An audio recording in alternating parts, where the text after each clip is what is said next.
mulai. Assalamualaikum warahmatullahi wabarakatuh. Selamat berjumpa anak-anakku sekalian. Selamat Anda menjadi siswa-siswi SMA Negeri 1 Sidayu tahun pelajaran 2020-2021. Masih sehat anak-anakku sekalian?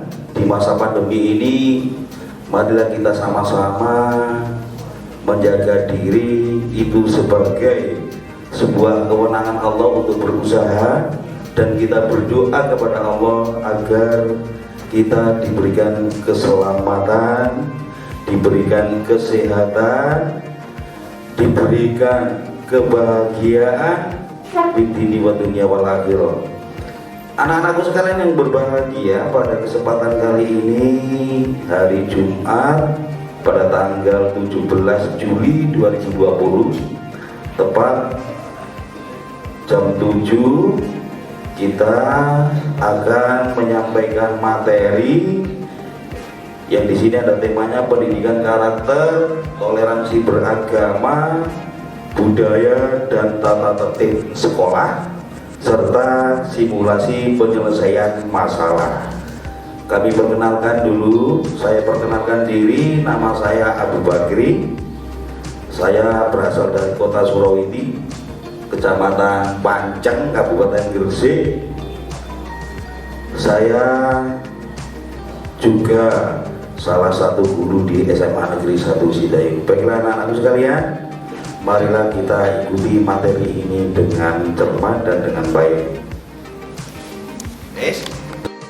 Kita mulai dari tentang pendidikan karakter. Pendidikan karakter, kalau kita lihat dari pengertiannya, bahwa karakter itu adalah sebuah nilai-nilai yang melandasi perilaku manusia berdasarkan norma agama, kebudayaan, hukum, konstitusi, adat istiadat, dan estetika. Jadi karakter seseorang itu akan jadi landasan untuk berperilaku. Kemudian perilaku itu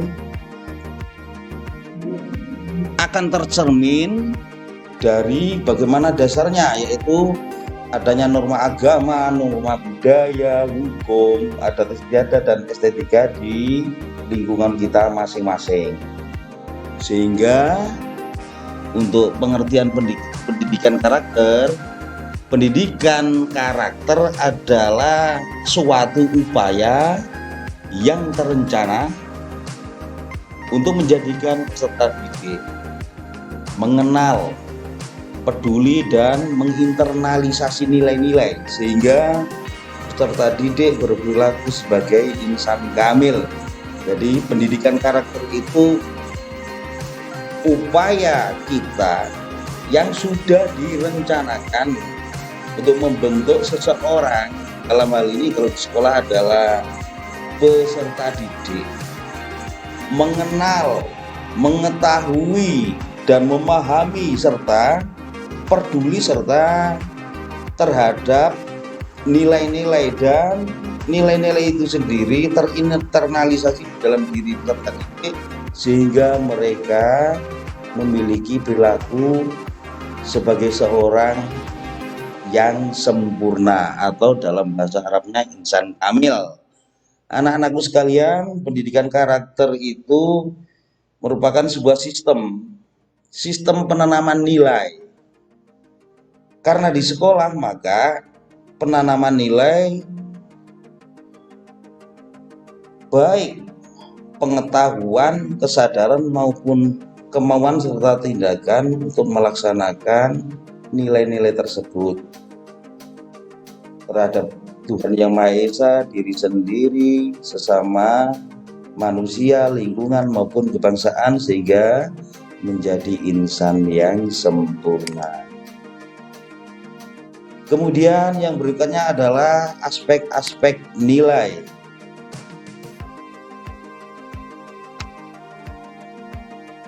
Aspek-aspek nilai karakter kalau kita kelompokkan ada 4. Yang pertama adalah budaya dan nilai karakter dengan Tuhan.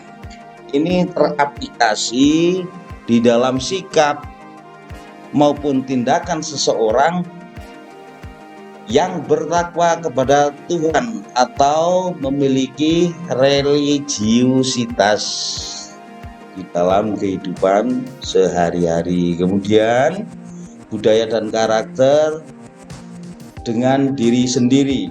Hal ini teraplikasi seseorang yang memiliki nilai-nilai karakter bagus, maka di dalam dirinya itu memiliki sifat jujur, bersikap jujur, bertingkah laku jujur, dan bertindak jujur, kemudian bertanggung jawab, memiliki gaya hidup yang sehat, disiplin, kerja keras, percaya diri, berjiwa wirausaha, memiliki jiwa kreatif, inovatif, mandiri, serta memiliki rasa ingin tahu.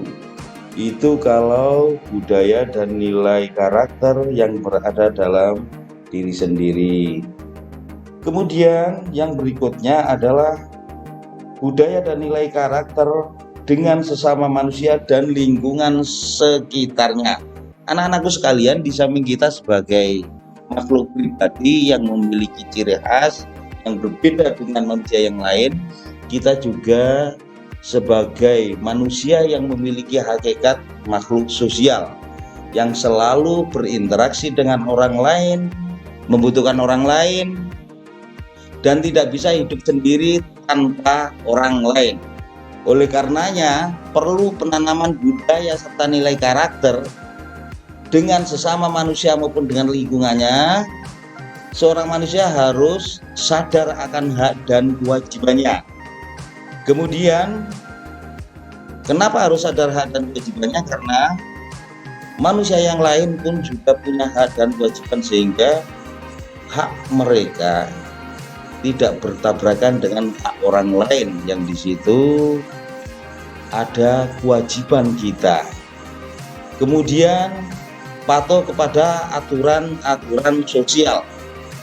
Anak-anakku sekalian, patuh terhadap aturan sosial, kita tahu bahwa aturan itu dibuat untuk ditaati bersama, sehingga akan tercipta kehidupan yang sehat, kehidupan yang rukun, dinamis, dan tidak ada saling merugikan antara yang satu dengan yang lain. Berikutnya, budaya dan nilai karakter dengan sesama dan lingkungannya adalah menghargai karya orang lain, santun dan demokratis, serta peduli sosial dan lingkungan di mana dia berada. Yang berikut, nilai karakter. Yang keempat adalah nilai kebangsaan. Anak-anakku sekalian, sekumpulan manusia yang memiliki nasib yang sama dalam sebuah wadah yang disebut bangsa, maka perlu ditumbuhkan nilai budaya dan nilai karakter kebangsaan.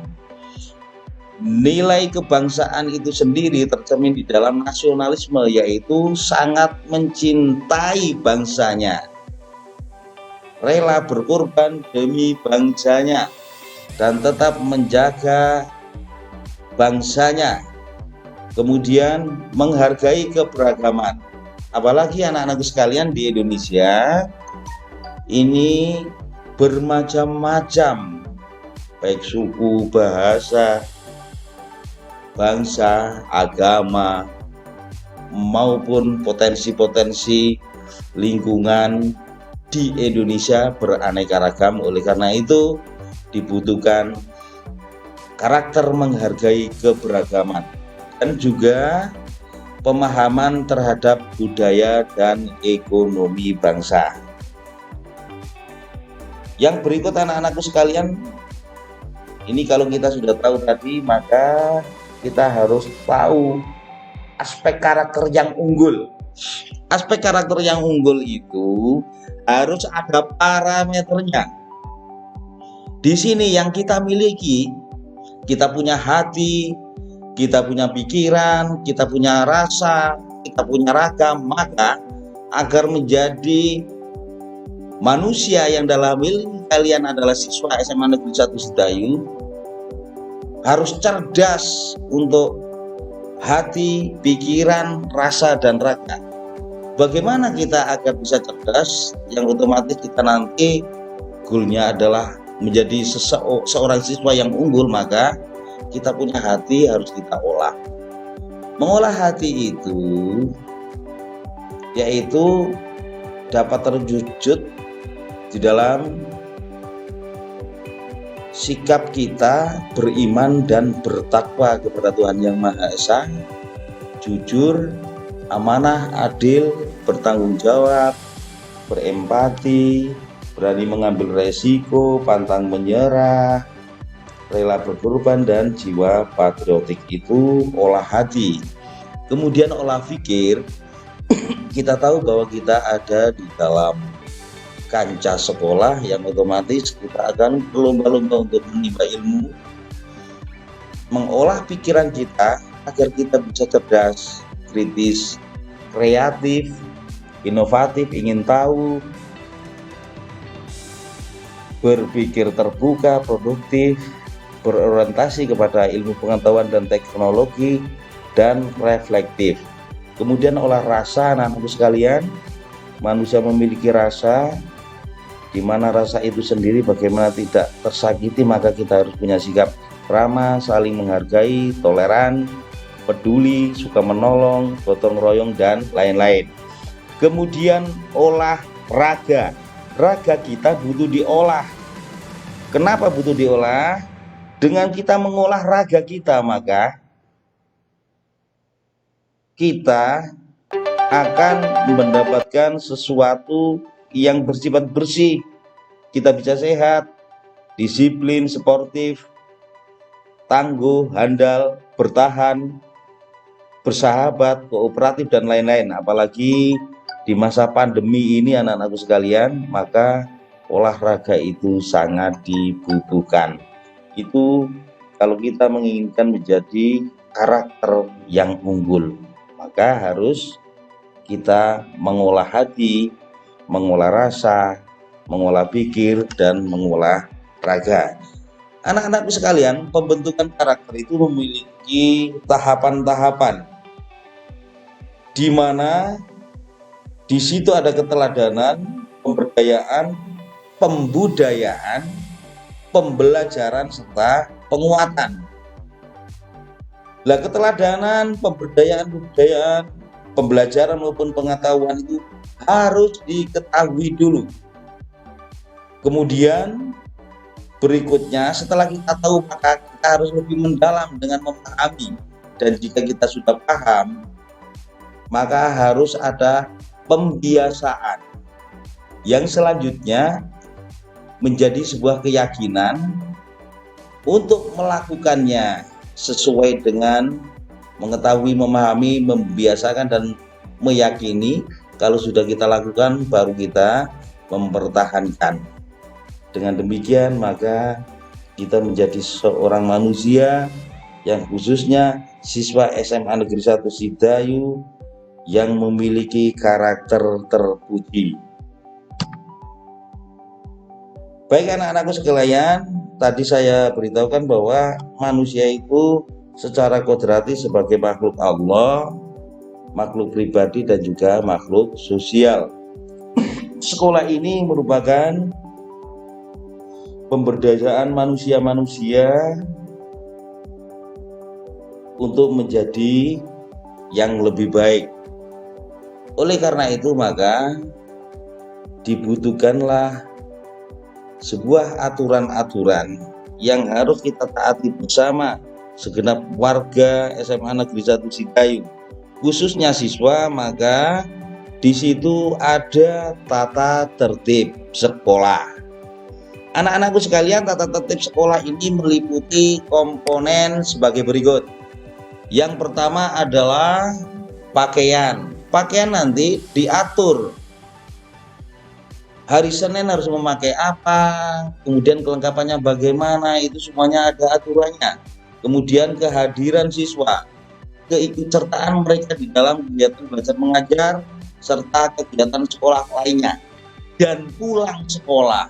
Itu semuanya sudah tertata dan sudah ada aturannya. Yang berikut adalah bagaimana tentang kebersihan, ketertiban, kedisiplinan, dan tata pergaulan di sekolah. Selanjutnya, tata tertib tersebut juga yang nomor 4 meliputi bagaimana kegiatan upacara bendera, peringatan hari besar, agama maupun hari besar nasional, dan yang kelima adalah larangan-larangan yang harus dihindari oleh siswa-siswi SMA Negeri 1 Sidayu. Jika tidak menghindari, maka komponen yang keenam di situ ada bentuk-bentuk pelanggaran yang di sana ada sanksi yang harus diterima. Bentuk sanksi yang ada di dalam tata tertib SMA Negeri 1 Sidayu itu yang pertama, sanksinya itu sebetulnya ada 3 jenis. Sanksi yang bersifat ringan, kemudian sanksi yang bersifat sedang, dan sanksi yang berat. Bentuk sanksi itu yang pertama, yang ringan itu adalah ditegur dan dilakukan pembinaan.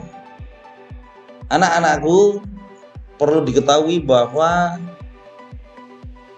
teguran dan pembinaan ini dilakukan oleh segenap komponen sekolah dan juga stakeholdernya.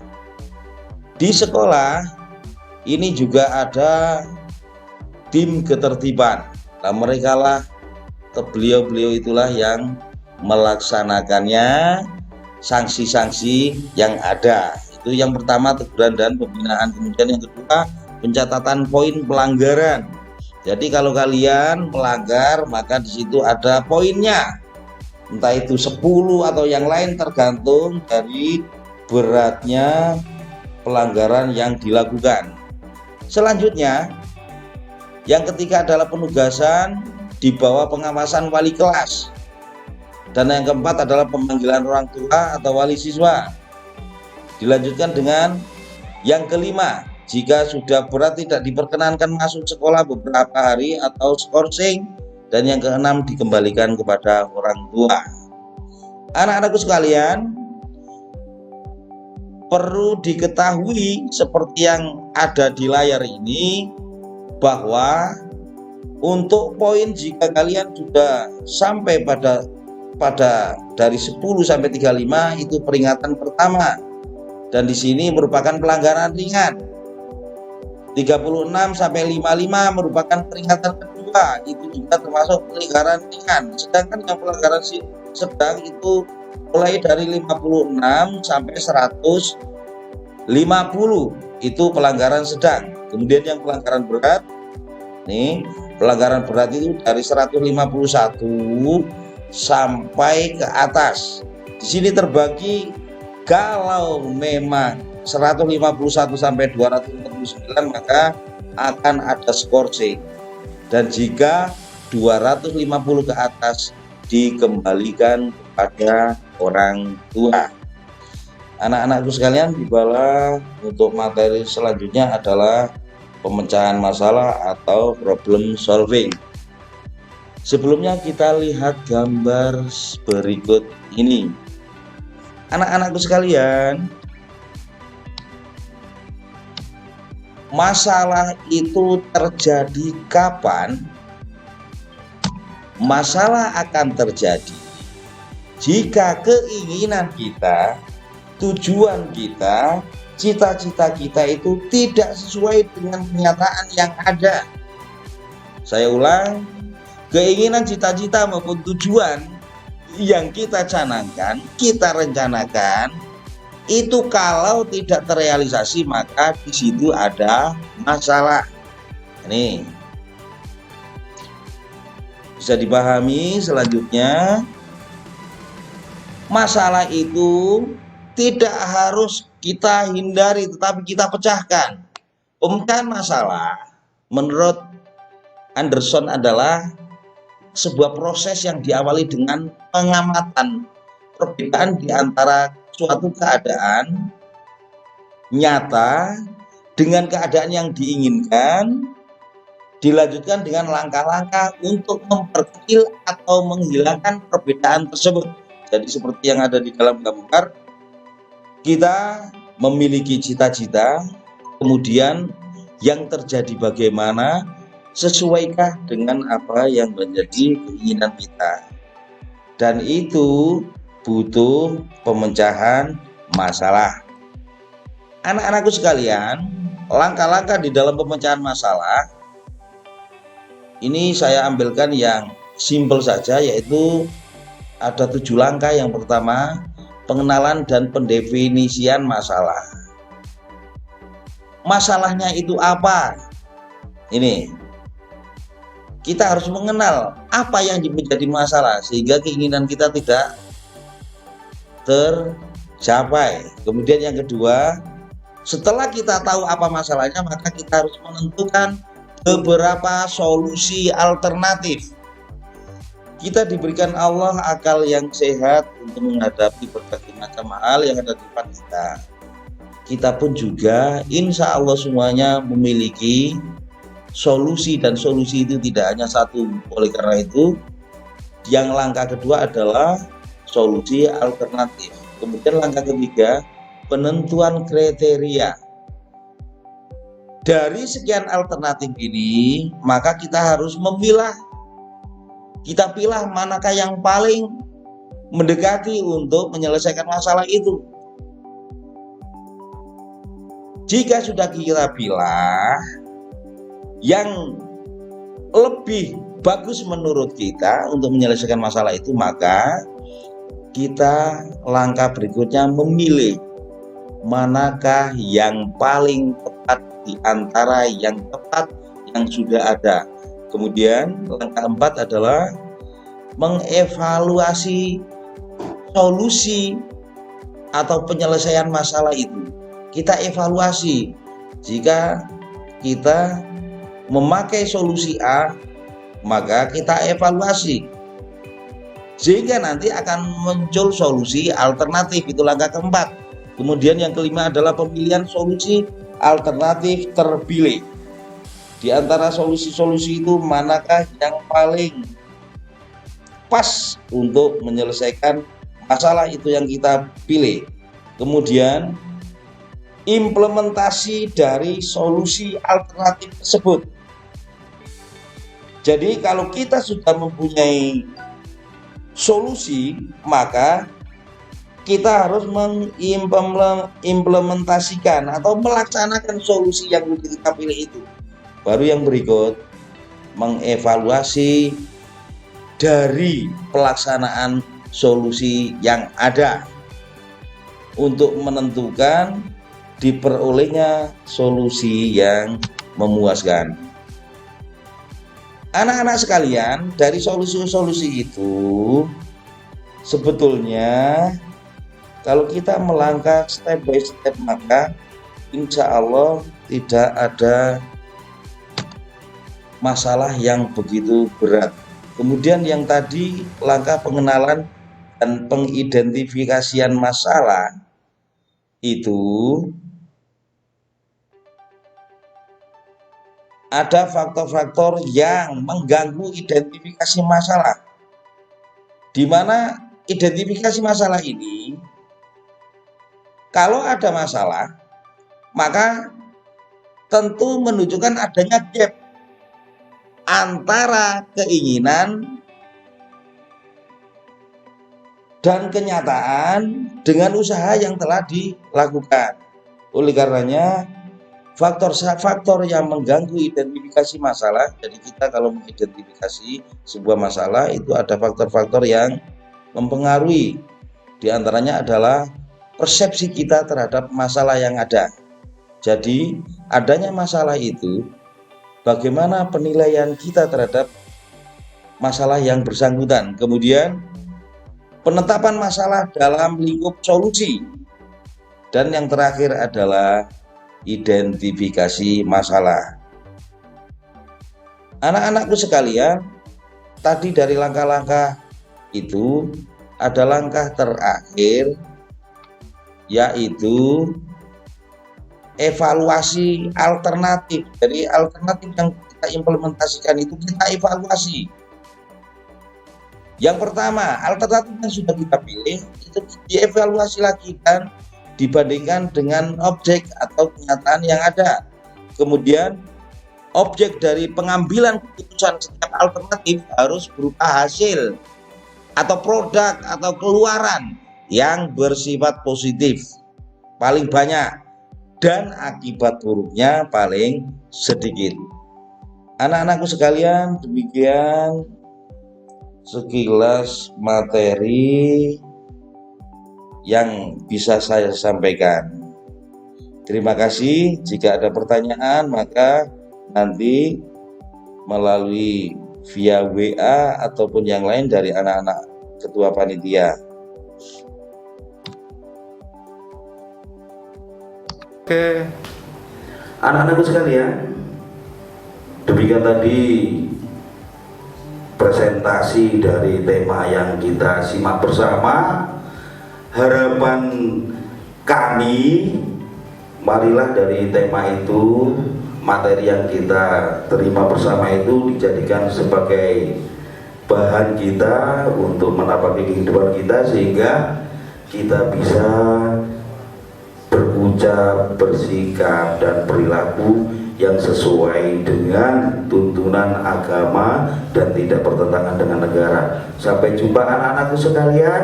Terima kasih. Wassalamualaikum warahmatullahi wabarakatuh.